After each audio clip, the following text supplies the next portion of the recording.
سيدنا محمد كما صليت وسلمت وباركت على سيدنا إبراهيم وعلى آل سيدنا إبراهيم العالمين إنك حميد مجيد. اللهم اجعلنا ممن يستمعون القول فيتبعون أحسنه. Le sujet qu'on va entamer, ça sera une simple incursion, une petite incursion dans un grand champ d'analyse qui doit être articulé, toutes ces analyses doivent être articulées autour de l'explication d'un verset coranique, le verset 124 de la sourate Al-Ma'idah. C'est un verset qui peut nous éclairer sur un sujet fondamental, à savoir que si le prophète Muhammad sallallahu alayhi wa sallam, le sceau des prophètes, fut désigné par Dieu comme celui qui va clôturer le cycle de la prophétie, c'est que il y a bien de raisons, et de très fortes raisons pour cela, aussi bien concernant sa personne, sa personnalité, que les qualités de sa proche famille, que celle de sa grande famille, à savoir la tribu. Quand on parle de proche famille, en arabe ça s'appelle ashira, c'est-à-dire le clan. Donc, on va devoir répondre à tous ces niveaux-là, au niveau personnel, au niveau du clan de Bani Hashim, ou plus largement de Bani Abd Manaf, et de la tribu de Quraysh. Et plus généralement, de l'ensemble des tribus arabes, que l'on pourrait appeler métaphoriquement le peuple arabe. À cette époque-là, il ne s'agit pas d'un peuple, il s'agit d'un ensemble des tribus indépendantes, totalement indépendantes. Mais, par la suite, bon, des fois dans l'histoire, il y a quelques fois dans l'histoire, il y a eu la construction d'un empire autour de la notion d'un peuple arabe. Donc, le quatrième niveau, c'est les Arabes. Pourquoi les Arabes et pas les autres civilisations voisines?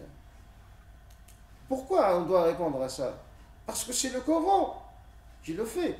Parce que la question s'est posée lorsque le prophète sallallahu alayhi wa sallam a déclaré qu'il est l'envoyé de Dieu. On a posé la question, mais pourquoi vous? D'après l'explication de Feutar ibn Ashur dans Tahrir wa Tanwir de ce verset-là, dans lequel il y a Allahu a'lamu haythu yaj'alu risalata. Dieu sait le plus où il place son message, à qui il donne la mission de messager. Donc, pour répondre à quoi? Dans le début de ce verset, il y a eu une objection. Nous n'allons pas croire avant que Dieu nous donne ce que donne aux messagers. Donc, eux aussi, ils veulent être prophètes. Dans l'explication, il y a... Bon, donc, on cite, bien sûr, d'après des sources, que généralement, Ibn Ashur vérifie. Dans ce cas, il ne le dit pas, mais généralement, il vérifie ses sources. Il ne prend pas de n'importe quelle source. Il y a une explication qui dit, voilà, c'est Al-Walid ibn Mughira qui dit, si Dieu va choisir un prophète, Al-Walid ibn Mughira, c'est un grand dignitaire de la tribu de Quraysh, la tribu du prophète, mais qui n'était pas du clan du prophète, qui n'était pas du Bani Hashim, ni de Bani Abd Manaf, le clan large. On va revenir à ces classifications, donc à ces divisions par la suite. Ce n'est pas aujourd'hui, mais juste aujourd'hui pour présenter le thème. C'est-à-dire, il a dit, si Dieu veut réellement choisir un prophète, il m'aurait choisi moi, parce que moi, je suis plus vieux que toi. Donc pour lui, c'est un critère, être plus vieux. Le prophète Mohammed sallallahu alayhi wa sallam a été envoyé lorsqu'il avait juste 40 ans. Il avait choisi comme prophète. Walid ibn Mughira, apparemment, il avait la cinquantaine ou plus. Il dit, moi, je suis plus vieux que toi. Et en plus, j'ai plus d'argent et plus d'enfants. Voilà les critères, selon lui, du grand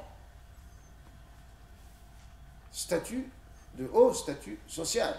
Et pour lui, avoir un haut statut social, c'est ce qui justifie être choisi par Dieu pour transmettre son message. Ce qui est tout à fait logique, sur le plan logique, non légal. Ça paraît logique. Quand je dis j'ai tout à fait logique, je voulais dire ce qui paraît tout à fait logique. Ce qui paraissait tout à fait logique. Pourquoi? Parce que pour avoir réellement de l'influence, il faut avoir un rang social. À cette époque-là, c'était vrai. Mais quelque chose lui a échappé, c'est que l'une des premières missions du prophète, sallallahu alayhi wa sallam, c'est de casser ce système social et passer à un autre critère de mérite. Et là, c'est le Coran qui répond pour le prophète sallallahu alayhi wa sallam. Dieu sait le plus où il place son message. C'est pas à vous, Walid ibn Mughira ou autre personne, parce qu'il y a un autre récit qui dit aussi, il y a Abu Jahl qui a dit jamais on va croire à ce prophète, ne serait-ce que parce qu'il est de Bani Abd al-Manaf, et nous étions toujours en compétition, nous, quand il dit nous, c'est-à-dire Bani Marzoum, nous étions toujours en compétition avec Bani Abd al-Manaf. Donc, eux, ils font des bonnes œuvres, nous, on fait aussi, mais une fois, ils ont dit, nous avons un prophète, on ne peut pas dire autant. Donc, on ne va jamais accepter.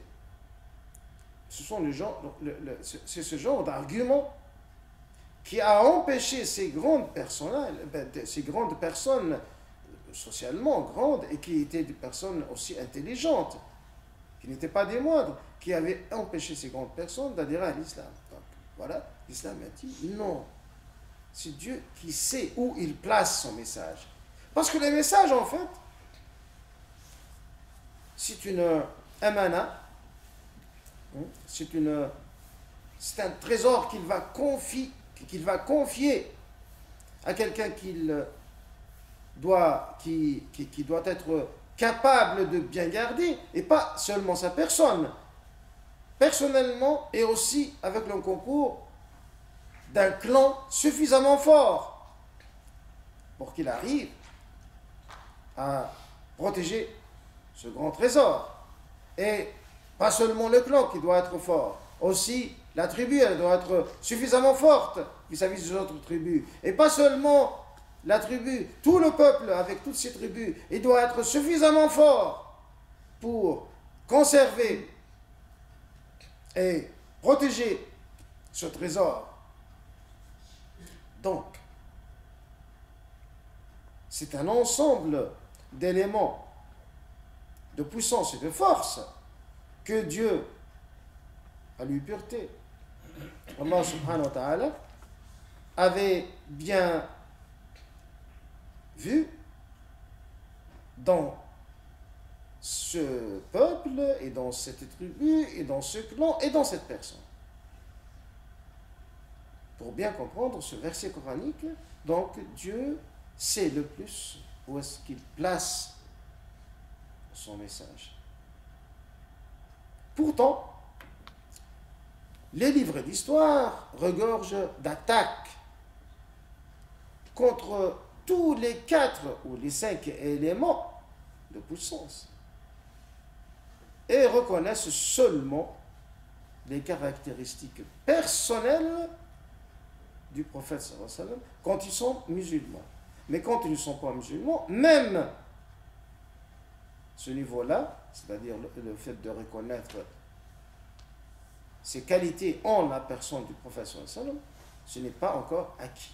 Donc, on a réellement, nous sommes devant un état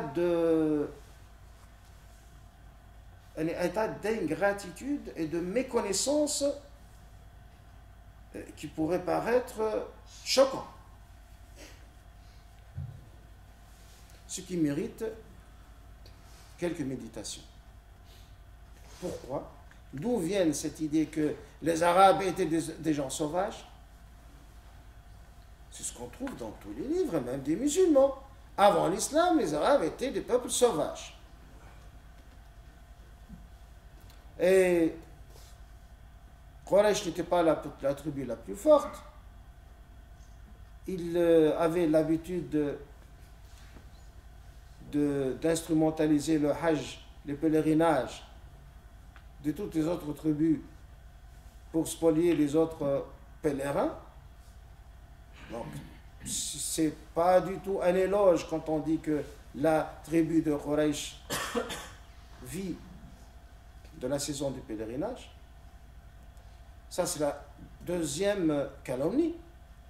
La troisième calomnie aussi, quand on traite le clan de Bani Hashim, le clan proche du prophète sallallahu alayhi wa sallam, quand on le traite d'un clan,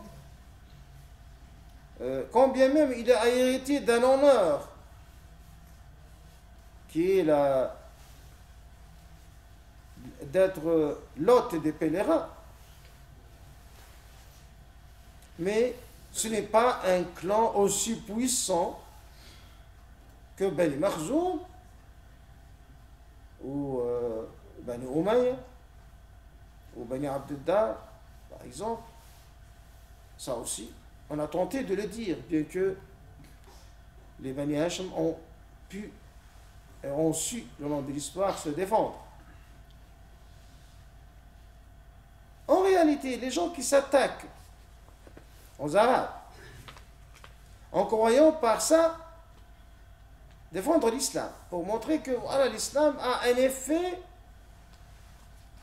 miraculeux. Il a transformé un peuple de bédouins, de sauvages, il les a transformés en un peuple civilisé et capable de faire avancer et perfectionner la civilisation humaine. Certains ont vu que voilà, c'est une tactique très intéressante pour défendre l'islam. Mais réellement, là, on risque un grand risque, c'est que est-ce que les Arabes ont été toujours, comme ils le disent, ou alors c'est faire complètement occulter la réalité historique. Avant l'islam, les Arabes ont eu au moins 2 grands empires, super puissants même. Le dernier, c'est le grand empire de Saba, au Yémen. En plus, alors là, je vais entrer dans le vif du sujet sous forme de grandes lignes pour répondre à ça. D'abord, il y avait des grands empires. Et il ne faut pas regarder, quand on dit les Arabes, il ne faut pas regarder les quelques tribus bédouines qui ont choisi de s'isoler dans le désert. Ce n'était qu'une minorité. Ça, c'est la première chose. Deuxièmement, ceux qui vivaient à la Mecque, il avait hérité d'un rôle millénaire depuis l'époque du prophète Ibrahim, et sur lui, qui est de garder la Kaaba que le prophète Ibrahim alayhi salam et son fils Ismaïl alayhi salam avaient reconstruit, et depuis lors, elle constitue le lieu de pèlerinage pour tous les Hanifites. Et donc, il avait hérité ce rôle et cette fonction. Et c'est pour cela qu'ils sont obligés, finalement, de s'installer là-bas. Donc, ils se sont sacrifiés pour ce rôle. Alors qu'ils n'étaient pas, qu'ils n'étaient pas du tout dépendants de cela. Ils pouvaient aller s'installer là où il y avait des terres plus fertiles, au Yémen ou au nord de l'Arabie, comme le faisaient beaucoup d'autres Arabes. Et pour renforcer cette thèse, c'est que ce n'étaient pas les moindres, mais les meilleurs des Arabes qui se sont installés à la Mecque. Il suffit de voir quel type d'activité il avait. L'une des plus grandes calomnies qui ont bien pris et qui se sont répandues, c'est que les Arabes étaient dépendants du pèlerinage. Eh bien, ce n'est pas vrai. Le pèlerinage, c'est un service rendu plutôt. C'est-à-dire la tribu la plus riche qui était, c'était la tribu la plus riche qui pouvait accueillir les pèlerins et les abreuver. Alors que le premier problème de cette époque-là, c'était l'eau. Donc, il fallait être riche pour ça. Et comment être riche? Donc, il faut, en dehors des 4 mois de pèlerinage, il faut faire quoi? Il faut faire du commerce. Et pas n'importe quel commerce. Il faut faire du commerce qui rapporte gros. C'est lui, le commerce international. Et c'était le travail des Arabes de la Mecque. C'était des grands compradors pour emprunter une locution contemporaine. C'était des grands commerçants internationaux. Alors, nous en connaissons quelques-uns. Le commerce qu'ils faisaient, c'est entre les plus grands fournisseurs de l'époque, c'est-à-dire entre l'Inde, la Perse, la Chine d'un côté, et l'empire de Byzance de l'autre, et entre l'Abyssinie d'un côté, et les autres empires de l'autre. Regardez donc, la Mecque, si vous regardez la carte, c'était la plaque tournante du commerce mondial.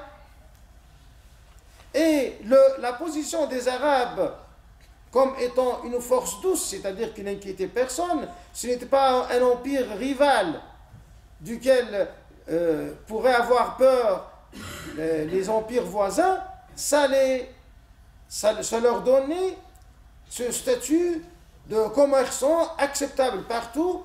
Et donc c'est pour cela qu'on a pu trouver à l'époque du prophète sallallahu alayhi wa sallam des personnalités telles que Abu Sufyan, qui était au départ son ennemi, par la suite on va voir comment il a adhéré à l'islam. Abu Sufyan, c'était un ami personnel de l'empereur de Byzance, par exemple. Comment peut-on devenir un ami personnel d'un empereur en lui offrant des cadeaux de roi, c'est-à-dire en étant très riche et aussi en étant un diplomate. Enfin, nous connaissons un autre aussi grand commerçant qui avait un autre empereur comme ami, Amr ibn al-As, qui est du clan de Bani Sahm, de Quraysh.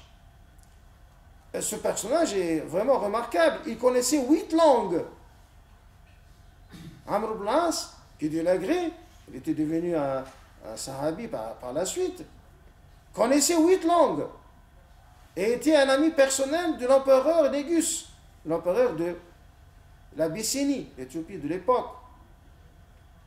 Donc, bien que c'était une petite ville, la Mecque, mais regardez quel type de personnalité elle abritait.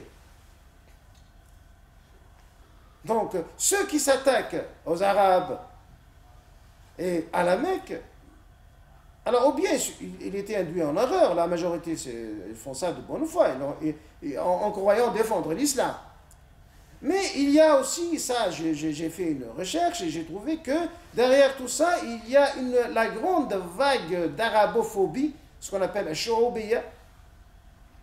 Dans le deuxième siècle, il y a eu une grande vague d'arabophobie, c'est-à-dire des sentiments de rancune envers les Arabes en général.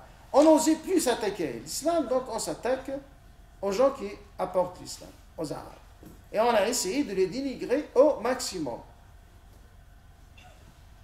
Ça, c'est l'origine de ces calomnies. Mais alors, y a-t-il d'autres preuves pour que l'on puisse dire que le peuple qui a eu cette mission de défendre le message, qui est le peuple arabe, était le meilleur? Eh bien oui, il y a beaucoup d'autres éléments d'information, d'éléments qu'il faut connaître. Un, toutes les civilisations voisines avaient des vices fatals. Des vices qui rendaient impossible de leur confier une telle mission. Alors, vous avez la civilisation persane où il y avait une banalisation du mariage de l'inceste. Et nous savons, nous, que toutes les religions monothéistes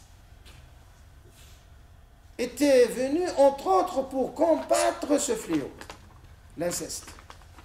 Et donc, c'est pour cela que aucun message ne pourrait être défendu par un peuple qui a pris cette habitude. D'ailleurs, ils ont eu, selon certaines versions des hadiths, ils ont eu un prophète qu'ils appellent Zartoucht.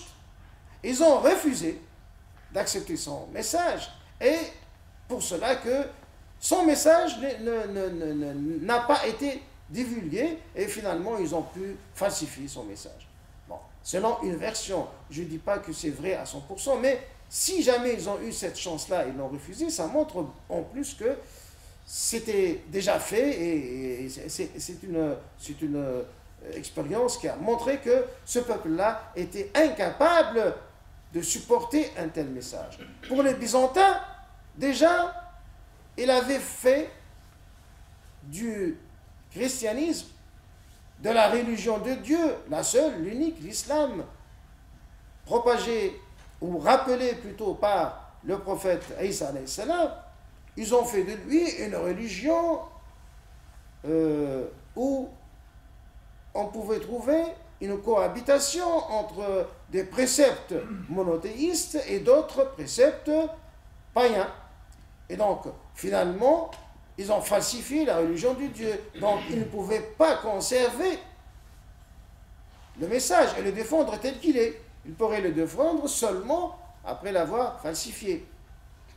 Donc, avec une analyse comparative, en comparant les Arabes qui n'étaient pas dotés déjà d'un livre, c'est pour cela qu'on les appelle les gentils, les gens non dotés du livre, al-ummiyin. Ils ont été choisis pour ça. Donc il n'y a pas un risque qu'ils mélangent le message avec un autre message qu'il avait déjà.